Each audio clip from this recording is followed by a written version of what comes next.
Nous parlons à ce numéro du programme du gouvernement Judith Souminois et nous allons faire un coup de projecteur sur le secteur de la santé où 15% de ce budget du programme Judith Souminois a été affecté à l'accès aux services sociaux des bases dont fait partie le secteur de la santé, c'est-à-dire 41,6 milliards de francs congolais pour 5 ans affectés à l'accès aux services sociaux de base. Nous en parlons avec un monsieur du secteur. Il s'agit de monsieur Joseph Kibangula. Il est secrétaire général de l'Union nationale des infirmiers du Congo unique. Monsieur Kibangula, bienvenue. Merci d'avoir répondu à notre invitation. Merci madame la journaliste. Et je suis heureux de vous retrouver après plusieurs années, je veux dire. Merci de m'avoir accueilli à votre émission. Alors, comment se porte votre structure, l'UNIC, l'Union nationale des infirmiers du Congo? Merci beaucoup de la question. L'Union nationale des infirmiers et infirmières du Congo, c'est un syndicat professionnel qui a eu naissance en 2019. Donc aujourd'hui, nous sommes à la 12e année de notre existence. Et comme réalisation, parce que je dois vous dire quelque chose rapidement, en tant que syndicat professionnel, nous avons déjà, durant notre existence, organisé des activités d'impact professionnel, comme le congrès qui a eu lieu en 2019, le premier congrès. Et aujourd'hui, nous sommes en préparatif du deuxième congrès qui aura lieu vers la fin de ce mois de juin, du 24 au 26 juin 2024. Ok, mais il y a un moment où vous avez des revendications, je vous ai d'ailleurs reçu dans mon plateau, c'est bon, c'est-à-dire vous avez trouvé gain de cause par rapport à vos revendications? Non, vous savez, les revendications, c'est un éternel recommencement. Parce que tous les gouvernements qui se sont succédés, lorsqu'ils viennent, ils viennent avec les bonnes ambitions de résoudre les questions sociales et les questions fondamentales des travailleurs. Malheureusement, les cahiers des charges ne sont pas épuisés, je veux dire, totalement. Donc il y a toujours des litiges qui restent et aujourd'hui là, nous devons applaudir quand même l'entrée du gouvernement, le nouveau gouvernement, bien que tard. Nous espérons que ce qui a été litige hier et ce que nous avons à l'instant, ça doit être pris en compte par le gouvernement qui vient d'entrer en fonction. Quels sont ces litiges? Quelles sont ces revendications? Nous avons des grands aspects des problèmes, madame. Il s'agit d'abord des conditions de travail qui sont très médiocres. Très médiocres. Bon, des infirmiers parce que je les suis, mais d'une manière générale, les agents du secteur de la santé, les hôpitaux, les centres de santé, les postes de santé, quelles structures encore puis-je dire, sont des structures qui sont dans de mauvaises conditions. Alors nous regrettons parce que chaque fois il y a des slogans, il y a des émissions, il y a des discours qui passent, qui montrent à l'opinion nationale que ça marche dans le secteur de la santé en termes des infrastructures, mais nous sommes en train de déplorer ce qui est constaté aujourd'hui. Les hôpitaux ne sont pas équipés. Mais M. Kibangula, il y a quand même certaines infrastructures qui ont été réhabilitées. Là, je cite par exemple l'hôpital général Alex Mamaemo. Mais allez regarder l'hôpital Mamaemo. Qu'est-ce qu'il y a là comme contenu? Le bâtiment est là, il est beau. Nous félicitons le gouvernement. Le bâtiment est là, on a construit. Est-ce qu'à l'intérieur, qu'est-ce qu'il y a? C'est déjà fini ou c'est en plein? C'est déjà fini, c'était même inauguré, mais le contenu, ça veut dire quoi? Les matériels, les équipements, ça n'existait pas jusqu'aujourd'hui. Donc c'est un hôpital qui reste comme ça, avec tout ce que vous voyez là-bas, des jeeps, des ambulances et tout ça, mais ça ne fonctionne pas en termes de fonctionnement normal d'un hôpital. Donc il y a des choses à faire qui restent à faire. Mais il y a pas seulement alors il ne faut pas seulement prendre... Non, écoutez, j'ai visité l'hôpital de Konchachi. Ça ne suffit pas de peindre les murs et ajouter quelques poussières de ciment et vous dites que vous avez arrangé l'hôpital, madame. Nous sommes les professionnels et nous avons fait des années dans les structures hospitalières et sanitaires de la République. Nous voyageons, nous voyons ce qui se passe. Vous citez l'hôpital Mamayemo qui est reconstruit. Mais au fond, il faut aller plus loin. Chercher à comprendre et à connaître cet hôpital-là, il va être géré comment? Parce que jusqu'à aujourd'hui, on n'a pas défini la modalité ou les modalités de son fonctionnement.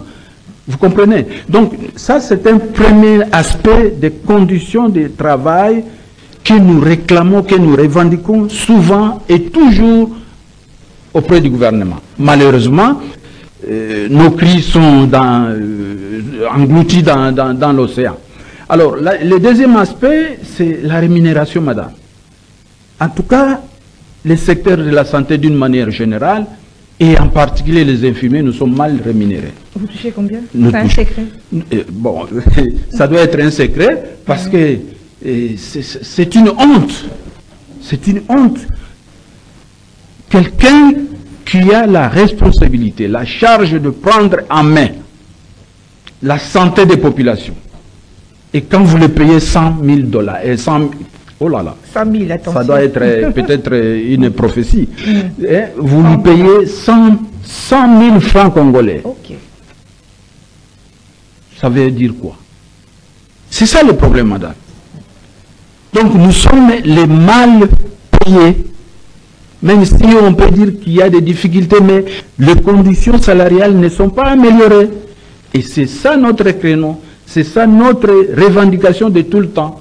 Donc voilà les deux grands aspects pour lesquels nous sommes en tant qu'organisation des travailleurs. Et moi, je milite pour la profession infirmière. Alors en 12 ans, ce sont les revendications qui reviennent toujours, parce que vous existez depuis 12 ans. Ce sont des revendications qui reviennent parce jamais trouver gain de cause. Bon, écoutez, il y a des solutions, mais des solutions qui ne finissent pas dans le sens que même si nous avons aujourd'hui des accords signés avec le gouvernement qui nous promet de payer, par exemple, l'entièreté de 100%, mais malheureusement, c'est 10%. Je vous donne l'exemple de 2023. Nous étions en pourparlers avec le gouvernement. Il était question que le gouvernement, avec les accords que nous avons signés, puisse donner aux agents du secteur de la santé, à notre catégorie par exemple, 50% de ce que nous avons convenu avec le gouvernement pour l'année 2023 et 50% pour 2024. Mais les 50% de 2023 n'ont jamais été donc liquidés en entièreté. C'est 10% seulement qu'on a donné depuis le mois d'avril de l'année passée. Et aujourd'hui, nous sommes au mois de juin. Vous voyez tout ça. C'est ce qui fait qu'à un moment... C'est pour dire que le gouvernement a des promesses qui n'arrivent pas à honorer. C'est ce qui fait qu'à un moment, vous voyez manifester, après vous reprenez le travail. Ça a toujours été ainsi. Hein? Bon, c'est un jeu qui est vraiment entraîné par le gouvernement parce que le gouvernement, il laisse le temps passer, pourrir le temps, sans donner des solutions aux problèmes qu'on lui pose. Ça nous fait mal au cœur. Et si nous revenons au service, madame, c'est à cause de vous. C'est la population. Nous ne revenons pas au service à cause de la volonté ou la bonne volonté du gouvernement. Nous revenons au service parce que nous voyons que nous avons entre nos mains des vies humaines. Nos compatriotes qui souffrent. Parce que, rappelez-vous, en 2022 ou 2021, je crois, il y avait une longue grève qui a fait des dégâts dans la ville de Kinshasa ici. Et partout en République démocratique du Congo. Alors, nous avons compris que, bon, nous devons faire la grève parce qu'elle est constitutionnelle. Hein, mais, quand nous regardons comment la population est en train de souffrir, parce que les hôpitaux publics, malgré leurs conditions, hein, bon, c'est un hôpital de l'État, ou ce sont des hôpitaux de l'État, la population vient là-bas pour chercher les soins et des bons soins. Malheureusement, dans les conditions dans lesquelles nous sommes, nous ne sommes pas à mesure de donner tout ce qu'il faut pour la qualité. Le serment d'Hippocrate oblige aussi. Oh, madame. Bon, le serment d'Hippocrate, c'est un serment des médecins, nous avons un serment qu'on appelle serment de l'infirmier. Ok. Alors, il ne faut pas toujours nous lier à ça, madame. Il est vrai que c'est une morale pour nous, c'est un serment d'engagement de ce que nous devons faire, de ce que nous devons être. Mais, madame, lorsque le ventre n'est pas rempli, l'estomac n'est pas rempli, lorsque l'employeur qui vous utilise, parce que l'État c'est le premier employeur qui vous utilise, mais qui ne reconnaît pas cette souffrance-là des soignants que nous sommes, pendant qu'eux-mêmes sont en train de s'arroger beaucoup de moyens, beaucoup d'argent. Même les frais de fonctionnement des hôpitaux n'arrivent pas. Alors vous n'allez pas toujours nous lier à notre serment, parce qu'à ce moment-là, vous nous chargez moralement et c'est comme si nous péchions contre la parole de Dieu. Ben voilà, il y a un nouveau gouvernement, le gouvernement Judith Souminois, qui entre déjà en fonction. Il y a de l'espoir pour votre secteur. Vous pouvez espérer un changement? L'espoir, c'était mon français. Mais les infirmiers n'espèrent pas. Non, par rapport à vos revendications. Exactement, c'est ça, madame. Si les membres qui sont nommés au gouvernement étaient conscients, madame Judith n'allait pas trouver un cahier de charges ou des revendications que nous avons, que les autres syndicats ont. Parce qu'il n'y avait pas cette volonté-là et nous sommes pessimistes. Comment ça? Nous sommes pessimistes. Parce que vous pouvez être optimiste. Parce à la santé, on a changé le ministre. C'est pas l'ancien. Non, le ministre est maintenu. Le ministre de la Santé est maintenu. Seulement le vice-ministre qui est amputé. Okay. Le ministre est là-bas. Vous savez, le ministre, il peut avoir la bonne volonté de faire quelque chose. Mais si les gouvernements... Alors là, je reviens à madame Judith, la première ministre. Si elle ne vient pas avec une politique d'impulsion, mais nous serons chaque jour sur la rue. C'est comme ça que je vous dis, et je l'ai dit, il faut qu'on m'écoute. Les infirmiers n'espèrent rien. Parce que nous voulons maintenant des actes concrets. Il ne faut pas venir avec, non, voilà, à cause de ceci, on ne peut pas faire ça, vous êtes nombreux, c'est tout le monde. Non, nous avons des choses spécifiques, particulières. Alors, nous attendons, et elle a été investie hier avec son gouvernement, nous attendons qu'elle soit assise sur son fauteuil à la primature, eh bien, nous allons toquer la... des dossiers, voilà. Non, c'est ça qui fait mal. Madame Judith était ministre du plan. Elle était au courant de nos problèmes dans les réunions du gouvernement. Non, écoutez, elle va avoir quel temps? Oui. Elle ne peut pas avoir 3 mois comme les 100 jours. Parce qu'elle a quelque chose, elle a une idée de ce que nous avons fait avec le gouvernement de Sama Lukonde, auquel elle a fait partie. Donc elle a quelque chose, elle a quelques informations. Maintenant, nous allons lui laisser le temps de s'asseoir. S'il y a question de s'imprégner des dossiers, en tout cas, 1 semaine, 2 semaines, ça sera beaucoup. Parce que n'oubliez pas qu'il y a des priorités pour lesquelles Mme Judith doit, sur lesquelles elle va se baser. La santé aussi. La santé, c'est une priorité, madame. La santé, c'est une priorité. C'est une priorité. Parce que aujourd'hui, vous avez évoqué la question de l'hôpital Mamayemo, qui n'est pas équipé. Pourquoi cet hôpital n'est pas équipé depuis qu'il a été inauguré? Pour quelles raisons? Et tous les autres hôpitaux là qui manquent les moyens de travail, l'outil de travail. Vous comprenez? Alors c'est comme ça, nous allons seulement rappeler à Madame Judith que voilà, vous venez, bienvenue, félicitations, mais voilà ce que vous aviez à son temps, parce qu'elle était membre du gouvernement. Maintenant, nous venons vous rappeler ce cahier ici. Alors, s'il faut un correctif, c'est que l'autre n'a pas fait, c'est-à-dire son prédécesseur. Exactement. Qu'est-ce que vous Oui, parce que j'ai entendu dans le discours du chef de l'État qu'il fallait préserver les acquis. Et il paraît que madame aussi a répété la même chose. Il faut stabiliser ou consolider les acquis. Mais les acquis, c'est entre autres les litiges. Vous comprenez? Mais le mot là m'a choqué un peu parce que stabiliser les acquis, Kinshasa est dans un mauvais état. Kinshasa n'est plus Kinshasa d'hier, de l'époque. Kinshasa que nous avons connu. Alors, quand elle dit elle vient stabiliser, elle vient consolider. Elle se base sur les 6 engagements du chef de l'État. Mais justement, les engagements, lors de la campagne électorale. Les engagements là, c'est une répétition sous une autre forme, madame, de langage. Vous comprenez? Parce que ce sont des choses qui se répètent. Je vous pose une question, mais ce n'est pas à vous de me répondre, mais c'est une réflexion. Avez-vous déjà un jour, quel que soit le gouvernement, avez-vous déjà entendu l'Assemblée générale, l'Assemblée nationale, pardon, rejeter un programme du gouvernement, comme on l'a fait hier? Les programmes du gouvernement, tous les gouvernements, à ce que je sache, tous les gouvernements, lorsqu'ils viennent avec un programme, sachez que ça va être accepté. C'est un programme. C'est un programme. Mais, madame, j'étais encore, je crois, à l'école secondaire, hein, à l'époque de Mobutu. Je me rappelle que les commissaires d'État de cette époque-là avaient retourné un programme du gouvernement parce qu'ils ont trouvé quelque chose qui n'allait pas.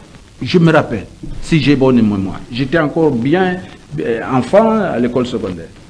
Vous comprenez? Mais après Mobutu, jusqu'à aujourd'hui, moi je n'ai jamais vu, je n'ai jamais entendu une assemblée nationale qui dit non, ici on ne doit pas accepter ce programme parce qu'il a ça, il a... Non. Bon, c'est ce qui s'est fait.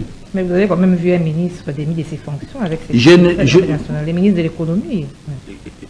Qui va faire quoi? Non, je donne seulement des exemples. Moi, je vous dis au nom des infirmiers, nous sommes pessimistes, madame. Alors, nous attendons des actes concrets. Concrets, alors concrets avec le gouvernement. Parce que si madame Judith ne vient pas avec l'esprit d'ouverture aux travailleurs d'une manière générale, ça serait un échec. Il faut l'attendre à l'œuvre, hein? C'est ça. Présenter un programme. C'est ça, parce que nous, ça ne sert... Il faut enlever les mots pessimistes parce que elle n'est pas encore, elle n'a pas encore commencé son travail. Elle n'est pas nouvelle. Elle n'était pas première ministre. Elle n'était pas première ministre, mais un secteur précis. Elle a dirigé un secteur clé de la République, le plan. Il faut l'attendre à l'œuvre. Alors, okay. L'accès aux services sociaux des bases, la santé, il fait partie, hein, oui, de ce pilier. Tout à fait. Alors, c'est 41,6 milliards de francs congolais par an qui a été affecté pour ce secteur, c'est-à-dire 15% du budget de ce programme. Satisfaction? Non. Je dois être... Vous rejetez tout. Oui, madame. Pourquoi? 15%. Ouais. Vous parlez des services sociaux de base, n'est-ce pas? Il y a la santé, il y a l'agriculture, il y a l'enseignement et tout ce que vous connaissez. Ça se trouve à... Vous comprenez? 15%, c'est ça. C'est ce que vous dites? 15%. Ce qui veut dire la santé ne peut avoir que 3 ou 4 ou 5%. Ce sont vos calculs. Oui, bon, c'est imaginaire, mais 15% pour les services sociaux de base. Ils sont combien, madame, pour se répartir les 15%? Mais la santé n'est pas le seul secteur, nous avons beaucoup de priorités. Mais c'est ce que je vous dis, c'est insuffisant. La sécurité. C'est insuffisant, madame. Oui. Vous savez, je vais vous inviter à notre congrès. Nous avons une vidéo qui vient des provinces. Là où on parle qu'on est en train de construire les nouveaux hôpitaux, les nouveaux centres de santé. Le programme PEDEL. Hein? Et vous allez voir ce qui se vit à l'Équateur. Ce qui se vit en Bujimaï. Nous avons ça. Vous comprenez? Parce qu'il ne faut pas seulement voir le milieu quinois. C'est comme ça que les Congolais se trompent toujours. On ne voit que ce qui se passe à Kinshasa. On ne voit pas ce qui se passe à Ngandajika. On ne voit pas ce qui se passe à Bolungu. On ne voit pas ce qui... C'est grave, madame. La santé, c'est une priorité. Et si le gouvernement de madame je suis content parce qu'elle est une dame, oui. Elle a le cœur d'une maman. Je crois qu'elle doit comprendre plus que les hommes. Oui. Elle doit comprendre plus que les hommes et elle doit s'imposer parce qu'une dose de dictature dans sa politique est aussi importante. Si elle se laisse faire avec des influences de gauche à droite, je vous dis sincèrement devant ce micro que Madame Judith ne va pas réussir sa mission. Parce que les défis sont nombreux. Vous prenez Kinshasa, comme on a l'habitude de dire, bon, on a Batongi wana, Babongisi Poyaboye. Mais aujourd'hui à Kinshasa, regardez l'aspect des routes de Kinshasa. C'est impraticable. Allez maintenant à l'intérieur. C'est plus grave. Mais il a beaucoup de défis, Madame Toulouka. Alors quand vous dites qu'il ne faut pas qu'elle puisse se soumettre à ses influences, vous sous-entendez quoi? Oui, j'entends parce que c'est ça la politique qu'on nous a habitués. Aujourd'hui, nous commençons à parler tel que nous parlons comme ça. C'est parce que la politique au Congo démocratique, c'est une politique d'influence. Là où elle est là-bas, nous allons voir, hein, parce que nous aussi nous allons enquêter, même dans le sens de connaître qui sont les gens qui composent le cabinet de Madame la Première ministre, qui sont les gens qui composent le cabinet des ministres de la Santé, qui sont les gens qui composent le ministre de la Fonction publique, qui sont les membres qui composent...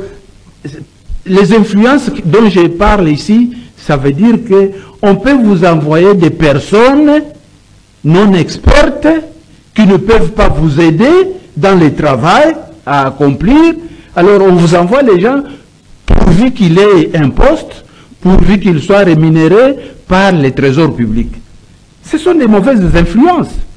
Et c'est ce qui se passe, c'est ce qui fait qu'aujourd'hui, tous les cabinets politiques ont l'ascendance sur l'administration. Et les administrations ne fonctionnent pas correctement parce qu'il y a la main politique dedans. Pour mettre un secrétaire général, il faut chercher quelqu'un de son obédience. Pour avoir un directeur d'un département, il faut avoir quelqu'un de son village. Et les choses ne marchent pas aujourd'hui comme ça. Mais du moins, votre ministre, le ministre de la Santé et du secteur, du domaine, là. Oui, ici je parle d'une manière générale. Oui, moi, maintenant je spécifie. Oui, il est du domaine, il est médecin, n'est-ce pas? Mais il faut aussi voir comment il travaille. Parce qu'il nous connaît. S'il y a des choses qui ne marchent pas dans le ministère, dans les cabinets, nous les dénonçons. Il nous connaît. Mais nous ne voulons pas qu'il y ait... Vous savez, même si Mobutu était mauvais, mais Mobutu a légué quelque chose qu'il fallait toujours mettre en pratique. Lorsqu'il dit dans un des discours, il dit « Cabinet na yo, batu ya mboka na yo, batu ya tribu na yo, bazala, misa tute. Baleka misa tute. » C'est-à-dire, tu peux avoir quelqu'un de chez toi, oui, une personne, deux personnes, mais 3, 4, 5, cabinet mobimba, et comme il y a Yomo Kogaka. Alors là, vous n'êtes pas pour la nation. C'est ça les influences dont j'évoque ici, madame. Il faut qu'on comprenne que les services publics de l'État doivent fonctionner avec toutes les tribus. Nous sommes à 450, je pense. Alors, je rappelle que nous recevons à ce numéro M. Joseph Kibangula. Il est secrétaire général de l'Union nationale des infirmiers du Congo. Alors, s'il faut faire des recommandations, vous avez déjà parlé de quelques-unes par rapport à votre secteur, au nouveau gouvernement Judith Souminois. Qu'est-ce que vous direz? Bon, c'est une demande que je commence à formuler. Madame Judith Souminois Toulouka, première ministre du gouvernement, est entrée en fonction depuis hier parce qu'elle est investie avec son gouvernement. Je formule la demande d'abord qu'elle puisse nous recevoir dans son cabinet. Parler de vive voix. Parler avec elle de vive voix. Parce que, écoutez, ce n'est pas un prestige lorsqu'un premier ministre vous reçoit. Nous avons tenté plusieurs fois avec le gouvernement qui vient de partir. on nous prenait toujours comme des petits messieurs, des petites dames et tout ça. On nous oubliait, même si nous allons vers une autorité comme ça, ils nous relèguent à un conseiller au niveau... Ce n'est pas un prestige. Parce que nous constituons une frange de la population, des travailleurs. Nous avons des problèmes à exprimer de vive voix à la première ministre que d'écouter les sons des cloches. C'est comme ça qu'on trompe les chefs de l'État aujourd'hui. Vous comprenez? Les chefs de l'État ne connaissent pas les problèmes de ces citoyens parce qu'on ne lui dit pas la vérité. Madame, pour la petite histoire, le chef de l'État lance la maternité gratuite le 5 septembre 2023. Et nous qui vous parlons ici, les syndicats du secteur de la santé étaient conviés à cette cérémonie-là. Le ministre de la Santé actuel, qui est reconduit, a fait que nous soyons là. Et nous sommes allés à cette cérémonie de lancement de la maternité gratuite. Et avant cela, nous avons donné des préalables. Nous avons dit que non. Mais à cette cérémonie, après le discours du chef de l'État, nous lui avons dit en face. Nous avons résumé les problèmes du secteur de la santé. Et le chef de l'État, il a compris notre doléance, il a dit, je vous reçois demain. Nous étions mardi, le 5 septembre 2023. Et demain, c'était le mardi 6. Jusqu'aujourd'hui, madame, nous ne sommes pas reçus par le chef de l'État. On vous a étouffé. On nous a étouffés parce qu'il y a des gens qui ont compris que si nous laissons ces gens-là parler avec le chef de l'État connaîtra beaucoup de choses du secteur de la santé. Alors, vous souhaitez rencontrer vous-même? Alors, nous demandons, ministre. ça c'est la première chose, nous demandons madame la première ministre, qu'elle fasse la différence, qu'elle nous reçoive en audience. La première chose, c'est de lui expliquer, de lui rappeler les choses. Et la deuxième chose, lorsque nous serons en audience, nous allons lui dire de ne pas être partisane. Elle n'est pas la première ministre de l'IDPS, elle n'est pas la première ministre des gens de chez lui, elle n'est pas la première ministre d'un groupe d'amis, elle est la première ministre d'un pays, d'un gouvernement, d'un pays, la République démocratique du Congo. Ça, c'est la deuxième recommandation. Je crois que je me limite là-bas parce que le cahier est là. Il y a beaucoup de choses que je ne peux pas dévoiler maintenant ici, mais peut-être après cette rencontre-là, j'espère, même son cabinet qui sera fondé, qui sera créé, qui m'écoute, ça sera, nous allons bien lui écrire en bonne et due forme pour demander cette audience avec la première ministre. C'est capital pour nous. Ce n'est pas un prestige de dire que non, la première ministre nous a reçus, nous sortons là. Non, c'est pour aller lui donner les problèmes du pays dans le secteur de la santé. Et si cela ne vous est pas accordé? Ah, c'est mieux. S'il ne veut pas, tant pis. Mais nous ferons notre travail. Voilà. Monsieur Joseph Kibangula, mais de façon générale, comment vous avez accueilli le programme, le gouvernement? Bon, c'est un volume. Hein. Moi, je crois qu'il faut nous accorder le temps de lire. Nous n'avons pas été en direct lorsqu'elle présentait ça. Parce que, vous savez, les problèmes d'électricité aussi, nous étions au service. Arrivé à la maison tard, il n'y a pas le courant, tout ça. Moi, je n'ai pas eu les chances de suivre, mais nous allons les lire tranquillement. Tranquillement. Bon, il est déjà accepté, mais il y a des additifs de ce que nous allons apporter, parce que nous voulions que notre cahier de charges soit intégré dans le programme du gouvernement, dans le secteur de la santé publique. Ok. Alors, le secteur de la santé, c'est la maternité gratuite. On peut dire que... Qui fait son bonhomme de chemin, tant mieux que mal. C'est bon, parce que j'ai été au camp Tchachi, j'ai vu le nombre des femmes, de jeunes femmes qui viennent gratuitement pour des soins liés à la maternité. C'est quand même une bonne chose. Oui, vous savez, nous avons soutenu ce programme. Nous avons soutenu. Le ministre actuel ici, lorsqu'il était en train de monter ce programme, il était encore conseiller spécial du chef de l'État. Et nous avons participé. Nous avons participé à l'élaboration de ce programme parce que nous avions donné nos points de vue. Mais à l'application de ces programmes, c'est là où ça ne marche pas. Parce que nous sommes en quelque sorte écartés. Vous, les syndicats? Oui, nous les syndicats et particulièrement les infirmiers. Alors, nous sommes en train de regarder comme ça s'est fait. Sur le terrain, bien, il y a des femmes qui s'en réjouissent, oui. Mais il y a j'en ai vu en tout cas. Il y a des problèmes internes que vous ne connaissez pas. La gestion n'est pas orthodoxe, madame. La gestion de cette histoire n'est pas orthodoxe. Parce que le chef de l'État était clair. Nous avons l'audio, nous avons le son de ce que le chef de l'État a dit le 5 septembre 2023 à propos des prestataires de soins en matière de la maternité gratuite. Mais c'est ce qui ne se pratique pas sur le terrain.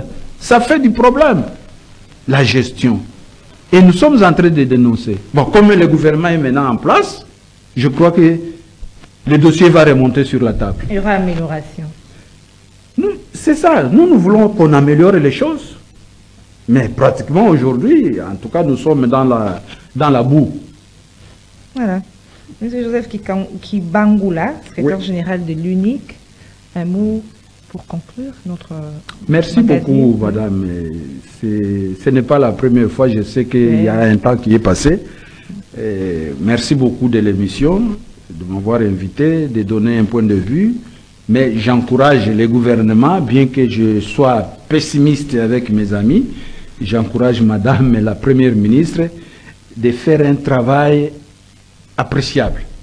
Et à ce moment-là, je crois qu'il aura tout le monde, au lieu d'être devant son chemin, nous serons tous derrière pour la soutenir. Voilà ce que je veux placer comme dernier mot. Merci, monsieur Joseph Kibangula, secrétaire général de l'Union nationale des infirmiers du Congo. Merci à vous, fidèles téléspectateurs du magazine Kiosque, du magazine Au-delà de l'actualité. Au-delà de l'actualité. Je vous retrouve au prochain numéro. Au revoir. Merci.